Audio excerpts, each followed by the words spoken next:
Well, I think you have to look at the what's happening right now at Aston Villa, and that is the wrangles over James Milner and his immediate departure to Manchester City, which probably happened on Thursday or Friday later this week. And then you look back at Gareth Barry and the club's best players. I think when Martin O'Neill came to the club, he had the idea that he would change the mindset of Aston Villa, and that best players at Aston Villa would want to stay at Villa and forge on and try and break into the top four and just change the way that people perceive Aston Villa. But that hasn't been the case. The best players are still leaving the club, and it doesn't look as if that will change. And although he changed around the immediate future of Aston Villa from a club that were finishing in a relegation fight previously under Graham Taylor, not particularly well under David O'Leary before that, and then O'Neill has completely turned that round and made them a club that finish up in the top six. But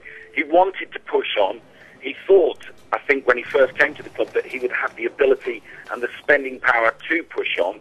But we've hit a worldwide recession, and Randy Lerner is a businessman, and he said that that's not the case. That's not what we're going to do now. We are going to become a club that relies upon itself, and we were going to try and grow players from the youth academy. And if we do have good players that are worth a lot of money and we can sell them, then we will do that. And I think that's the argument, the mute point, that Martin O'Neill didn't want to do that. He wanted to push on, as Tottenham Hotspur have done, pushed into the top four and into the Champions League now.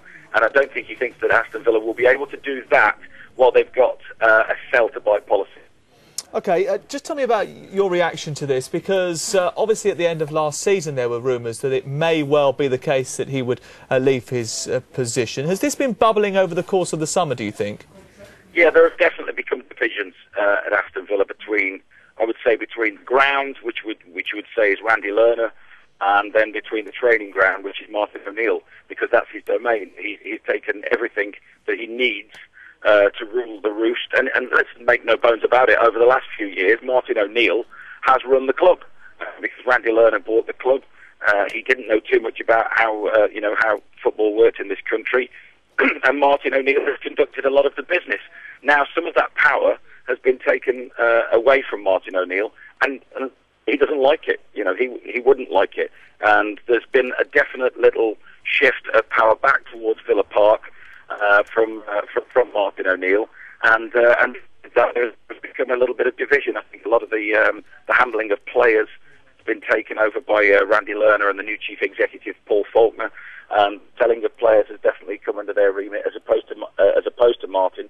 Even though Randy would sanction it, I think Martin would put the players forward that he wanted.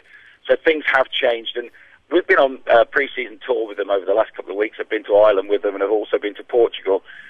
And he's just, at times, seemed a man with things on his mind. He seemed rattled at times where, he shouldn't be at this point in a pre-season. He has just looked like he's been walking around with the weight of the world upon his shoulders at the moment, which is unusual for managers generally in pre-season. When you're a couple of weeks ahead of the big kick-off, most managers are just enjoying the last little bit, putting all the pieces together and looking forward to getting the season underway. OK, Pete, we're going to have to interrupt you there because we're going to move on to Tony Morley, who's joined us on the line. The European Cup winner in 1982 with Aston Villa is speaking to us right now. I know you've only got a short amount of time, but your reaction to this news, Tony, that Martin O'Neill has left Aston Villa?